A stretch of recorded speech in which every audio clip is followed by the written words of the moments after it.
چند ضروری اصطلاحات جو ہیں تھوڑی ڈیٹیل کے ساتھ کہ منگنی کس کو کہتے ہیں. نکاح سے پہلے زوجین کا آپس میں تعارف.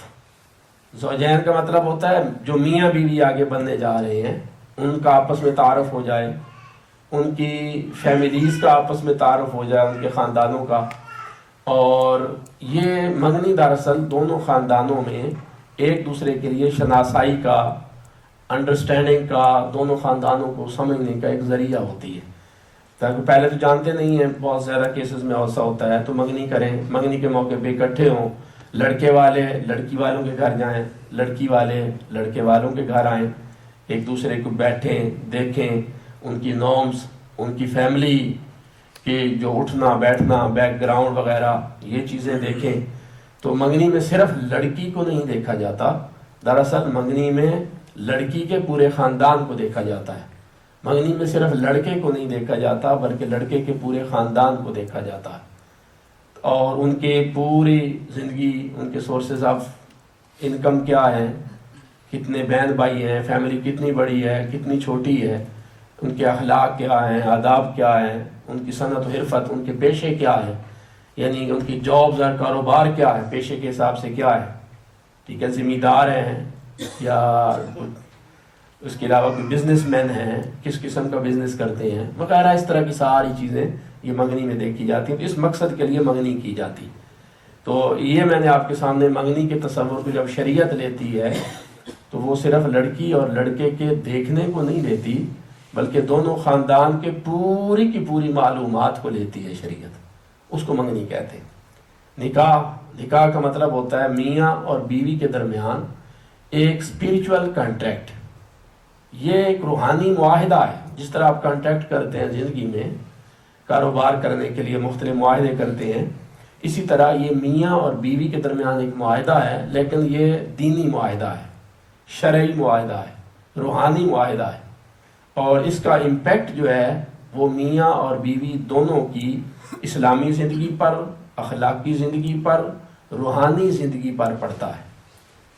تو یہ وہ کانٹریکٹ ہے جو ایک ہی وقت میں، ویسے سارے کانٹریکٹس کا تعلق معاملات کے ساتھ ہوتا ہے، مختلف قسم کے جو معاملات آپ کے ایک دوسرے کے ساتھ گیو اینڈ ٹیک کے ہوتے ہیں ان کے ساتھ ہوتا ہے، لیکن یہ وہ کانٹریکٹ ہے جس کا ایک ہی وقت میں تعلق معاملات کے ساتھ بھی ہے اور عبادات کے ساتھ بھی ہے. تو اس لیے عقد، یا اس کو نکاح کہتے ہیں یا عقد کہتے ہیں یا شادی کہتے ہیں، تو یہ ایک اسپریچول کانٹریکٹ ہے اور اس کا تعلق معاملات کے ساتھ بھی ہے، عبادات کے ساتھ بھی ہے. شرعی نکاح ایک عبادت کا درجہ رکھتا ہے، اس پر ہم آگے انشاءاللہ بات بھی کریں گے. اسی طرح طلاق ہے. عقد میں آپ کانٹریکٹ کرتے ہیں ایک دوسرے کے ساتھ، تو طلاق کا مطلب ہوتا ہے بندھن کا کھول دینا، بندش کا کھول دینا، گرہ کا کھول دینا. تو طلاق میں وہ جو کانٹریکٹ ہوتا ہے میاں اور بیوی کے درمیان وہ کھل جاتا ہے، ختم ہو جاتا ہے، اس کو طلاق کہتے ہیں. قید سے آزاد ہو جاتے ہیں دونوں، میاں بیوی کی حقوق کی قید سے آزاد ہو جاتا ہے اور بیوی شوہر کی حقوق کی قید سے آزاد ہو جاتی ہے. اس کو طلاق کہتے ہیں. اس کی پھر کافی ساری آگے اقسام وغیرہ وہ ہم ڈیٹیل کے ساتھ کہ کب کریں گے، کب جو ہے نکاح طلاق ہوتی ہے اور کب نہیں ہوتی، اور شریعت طلاق سے پہلے کون کون سے کام کرنے واجب قرار دیتی ہے. یعنی طلاق کو پسند نہیں کیا جاتا شریعت میں. اسلام کی نیچر اس طرح کی نہیں ہے کہ وہ طلاق کو الاؤ کرے. اس کو ابغض الحلال عند اللہ طلاق، کہ حلال چیزوں میں سب سے زیادہ ناپسندیدہ چیز جو اللہ پاک کو ہے وہ طلاق ہے. سب سے زیادہ ناپسندیدہ، اللہ پاک اس کو پسند ہی نہیں کرتا. پھر اس کی اجازت کیوں دی، اس پر بھی ہم ڈسکس کریں گے. پھر طلاق دینی مجبوری ہو جائے تو کیسے، طریقہ کار کیا ہے کہ فیوچر میں اگر میاں بیوی طلاق کے بعد بھی پوری زندگی میں اگر ان کا ارادہ کبھی دوبارہ اکٹھے ہونا کا بن جائے، اولاد کی وجہ سے، فیملی کے پریشر کی وجہ سے، تو شریعت کے مطابق اگر طلاق دی جائے تو وہ 50 سال کے بعد بھی اگر اکٹھا ہونا چاہیں تو میاں بیوی ہو سکتے ہیں.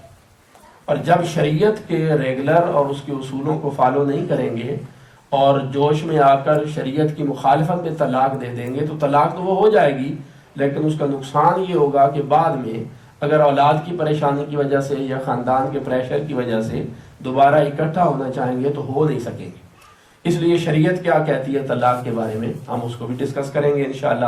اس کے بعد ہے خلا، طلاق مرد دیتا ہے اور خلا بھی ایک طلاق ہے، اور خلا کا مطلب جو ہے کہ یہ اتار کے پھینک دینا، یعنی وہ لباس جو شریعت نے مرد اور عورت کو پہنایا تھا اور مرد کو عورت کے لیے لباس بنایا تھا اور عورت کو مرد کے لیے لباس بنایا تھا، ہن لباس لکم وانتم لباس لہن، کہ تو وہ تمہارے لیے لباس ہیں تم ان کا لباس ہو، تو دونوں وہ لباس اکٹھا پہنتے ہیں۔ خلا کا مطلب ہے اس کو اتار کے پھینک دیا جائے، تو مرد اگر دے تو اسے طلاق کہا جاتا ہے، اور اگر عورت ڈیمانڈ کر لے اس کو خلا کہا جاتا ہے، بس یہ فرق ہے۔ اس کی بھی ہم ڈیٹیل کے ساتھ انشاءاللہ کب لے سکتے ہیں کب نہیں لے سکتے، اس کی قسمیں، اس کی شرائط، اس کی ڈیٹیل کے ساتھ ڈسکس کریں گے، طریقہ کار اس کا کیا ہوتا ہے۔ اس کے بعد ہے حیض ہے، ماہواری ہے، اس کا ڈائریکٹ کنیکشن ہے حیض کا طلاق کے ساتھ۔ یہ مینسٹرل بلڈ ہے جو خواتین کو ہر ماہ میں آتا ہے، اس کو حیض کہتے ہیں، اور حیض کے بعد جو پاکی کے دن آتے ہیں ان کو طہر کہا جاتا ہے، طہارت کے دن، پاکیزگی کے دن، یعنی دو حیضوں کے درمیان کا جو ٹائم ہے جس میں عورت کے جسم ناپاک نہیں ہوتا، پاکی کا دن ہے، اس کو طہر کہتے ہیں۔ اور طلاق کے لیے ضروری ہوتا ہے اگر بہت مجبوری ہو جائے اور دینی لازم ہو جائے، حیض میں طلاق دینا جائز نہیں ہوتی، وہ طہر میں دیتے ہیں۔ اس کے ساتھ کافی سارے مسائل جڑے ہوئے، اس کو ہم جب انشاءاللہ طلاق کو ڈسکس کریں گے وہاں ڈیٹیل کے ساتھ پڑھیں گے، ابھی صرف میں ٹرمز بتا رہا ہوں۔ اسی طرح طہر کا میں نے بتا دیا کہ دو حیضوں کے درمیان جو پاکی کا ٹائم آتا ہے، پاکیزگی کا، طہارت کا جو ڈیوریشن ہے، اس کو طہر کہتے ہیں۔ اس کے بعد ایک لفظ استعمال ہوگا طلاق صریح، اور دوسرا ہوگا طلاق کنایہ۔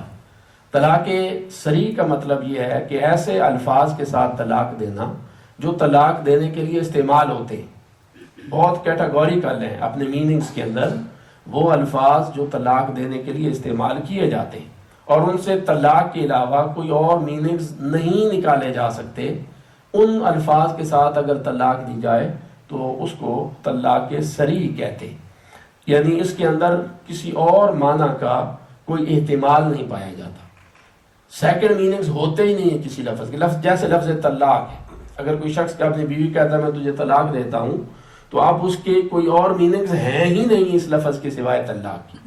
ایسے کیٹاگوریکل اوپن الفاظ طلاق کے لیے استعمال کرنا جو صحیح استعمال ہی طلاق کے لیے ہوتے ہوں، تو ان کے ساتھ جو طلاق دی جائے اس کو ہم طلاق صریح کہتے ہیں۔ اس کے بعد ہے طلاق کنایہ۔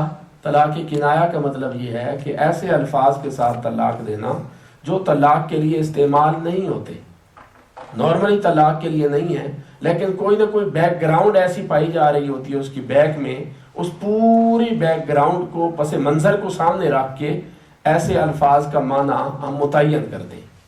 مثلا میاں بیوی کی جھگڑا ہو رہا ہے، لڑائی ہو رہی ہے، ٹھیک ہے، اور لڑائی ہے، اسی لڑائی کے اندر ہی بیوی ڈیمانڈ کر لیتی ہے، یہ شوہر کہتا ہے تو میری طرف سے آزاد ہے۔ اب لفظ آزاد استعمال کیا جا رہا، آزاد ویسے تو طلاق کے لیے استعمال نہیں ہوتا، لیکن جب پورا یہ لڑائی جھگڑے کا ماحول ہو اور بیوی ڈیمانڈ کر رہی ہو، یہ شوہر غصے کے اندر ہو اور ایسے الفاظ اگر بول دیتا ہے تو اس سے طلاق کنایہ پڑتی ہے۔ اب جب طلاق کنایہ دی جائے گی تو وہ کون سی طلاق ہوتی ہے؟ وہ طلاق رجعی ہے، رجوع کر سکتا ہے یا نہیں کر سکتا، یا بائنہ ہے یا مغلظہ ہے، یہ پھر پوری آگے سائنس ہے۔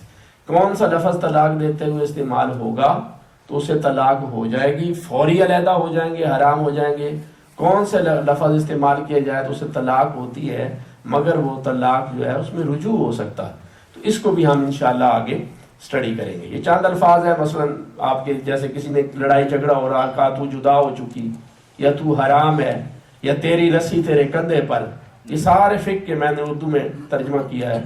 تو اپنے میکے چلی جا، میں نے تجھے چھوڑ دیا، تو خود اپنی مختار ہے، اس طرح کے الفاظ جو طلاق دینے کے معنی میں اوپن نہیں ہیں، استعمال نہیں ہوتے، لیکن اگر کوئی بیک گراؤنڈ ایسی پائی جا رہی ہے، کوئی سین میاں بیوی کے درمیان ایسا چل رہا ہے، اس سین کے دوران اگر اس قسم کے الفاظ استعمال ہوں گے، اس سے جو طلاق پڑے گی اسے ہم طلاق صریح نہیں کہیں گے بلکہ طلاق کنایہ کہیں گے، ٹھیک ہے۔ یہ ٹرم بھی آگے ہم استعمال کریں گے اور اس کو بھی آپ تھوڑا اپنے ذہن میں رکھ لیں۔ اسی طرح ان سب صورتوں میں بغیر نیت یا قرینے کے طلاق نہیں پڑتی. یہ طلاق کنایہ کی مزید ڈیٹیل بھی آپ کو بتا دی ہے. کوئی قرینہ، کوئی بیک گراؤنڈ پائی جا رہی ہو، شوہر کی نیت ہوگی تو طلاق پڑے گی، ورنہ طلاق نہیں پڑے گی. جب یہ میں نے آپ لکھ دیا، آپ اس کو اسٹڈی کر لیں. ٹھیک ہے، یہ تو ہم یہ ٹرمز وغیرہ جو ہیں ان کو آگے استعمال کریں گے انشاءاللہ. اسی طرح طلاق رجعی ہے. یہ وہ طلاق ہوتی ہے کہ اگر شوہر طلاق دے تو میاں بیوی میں ریکنسیلیشن ہو سکتی ہے، میاں بیوی رجوع کر سکتے ہیں. اگر شوہر نے طلاق دی ہے تو بغیر نکاح کے ان کے درمیان میں رجوع ہو سکتا ہے. اس کو ہم طلاق رجعی کہتے ہیں. اسی طرح ایک طلاق ہے طلاق بائن.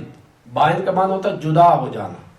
یہ طلاق وہ ہے کہ جس میں میاں بیوی فوری طور پر ایک دوسرے سے علیحدہ ہو جاتے ہیں، اس طلاق. مگر طلاق رجعی میں جو رجوع ہوتا ہے اس کے لیے نئے نکاح کی ضرورت نہیں ہوتی، نہ حلالے کی ضرورت ہوتی ہے. اور طلاق بائنہ اگر دی جائے تو اس میں رجوع تو کر سکتے ہیں، حلالے کی ضرورت نہیں ہوتی، لیکن نکاح دوبارہ کروانا پڑتا ہے. تو ایسی طلاق جس میں میاں بیوی ایک دوسرے سے فوری طور پر علیحدہ ہو جاتے ہیں، حرام ہو جاتے ہیں، اگر وہ رجوع کرنا چاہیں تو انہیں دوبارہ نکاح نئے سرے سے کروانا پڑتا ہے. دو نئے گواہوں کی موجودگی میں نکاح نیا ہوگا. اس کو ہم طلاق بائنہ کہتے ہیں. اس کی دو قسمیں ہیں، ایک کو ہم بینونت صغریٰ کہتے ہیں، ایک کو بینونت کبریٰ کہتے ہیں. بینونت صغریٰ کا مطلب یہ ہوتا ہے کہ وہ طلاق جس میں صرف نکاح کے ذریعے، یعنی حرام ہو گئی بیوی، فوری طور پر صرف نکاح کے ذریعے رجوع ہو جائے گا. اور بینونت کبریٰ اس کو کہتے ہیں کہ اب رجوع کرنے کے لیے عورت کے لیے ضروری ہے کہ وہ کسی اور مرد کے ساتھ جا کے نکاح کرے. اگر وہ مرد اپنی مرضی سے طلاق دے دیتا ہے تو پھر اس حلالے کے بعد پہلے شوہر کی طرف آ سکتی. اب یہ بینونت صغریٰ اور کبریٰ حرام فوری ہو جاتی ہیں. اب اس کی مثال مثلا دیکھیے، ایک شخص نے ایک طلاق دی، وہ رجعی تھی، اس نے عدت کے اندر 3 حیض کے اندر اس کو رجوع نہیں کیا، تو اب وہ جو طلاق ہے وہ رجعی ختم ہو گئی، ڈیوریشن ختم ہو گیا. اب اگر وہ رجوع کرنا چاہے تو وہ بینونت ہے، اب وہ رجوع کر سکتا ہے، لیکن نیا نکاح کروانا پڑے گا. یا 2 طلاقیں اکٹھی دے دی، فوری بیوی حرام ہو گئی، نیا نکاح کروانا پڑے گا. یا طلاق ایک ہی دی، لفظ بائنہ کا استعمال کیا، جیسے کہا انت بائنۃ، بس تم مجھ سے جدا ہو گئی. یہ لفظ ایک بار ہی بولے گا تو طلاق بائنہ ہو جائے گی. اس کی ہم ڈیٹیل پڑھیں گے آگے انشاءاللہ. میں سارے وہ الفاظ آپ کے سامنے رکھوں گا، ڈیٹیل کے ساتھ ہم اس کو اسٹڈی کریں گے. تو طلاق بائنہ اگر ہو جائے تو صرف نکاح دوبارہ ہوگا، میاں بیوی پھر سے اکٹھے ہو سکتے ہیں اس کے نتیجہ میں. تو اسی طرح طلاق مغلظہ، طلاق مغلظہ کو ہم بینونت کبریٰ بھی کہتے تھے. میں نے جیسے پہلے بتایا یہ وہ طلاق ہے جس میں شوہر نے 3 طلاقیں دی. 3 طلاقیں دینے سے بیوی فوری طور پر شوہر پر حرام ہو جاتی، اسی لمحے حرام ہو جاتی، رجوع بھی نہیں ہو سکتا، دوبارہ نکاح بھی نہیں ہو سکتا، بیوی اس پہ حرام ہو گئی. اب اگر رجوع کرنا چاہیں تو صرف ایک آپشن ہے، وہ یہ کہ وہ عورت کسی اور عدت گزرنے کے بعد کسی اور مرد کے ساتھ نکاح کر لے، اور وہ مرد اپنی مرضی کے ساتھ اگر اس کو چھوڑ دے تو پھر وہ عورت اپنے پہلے شوہر کے ساتھ نکاح کر سکتی، ادروائز نہیں. اب اس کو حلالہ کہتے ہیں. اس کی کیا شرعی حیثیت ہے؟ 3 طلاقیں، شریعت 3 طلاقوں کے بارے میں کیا کہتی، اس کو بھی ہم ڈیٹیل کے ساتھ انشاءاللہ دیکھیں گے. یہ چند اصطلاحات تھیں جو میں نے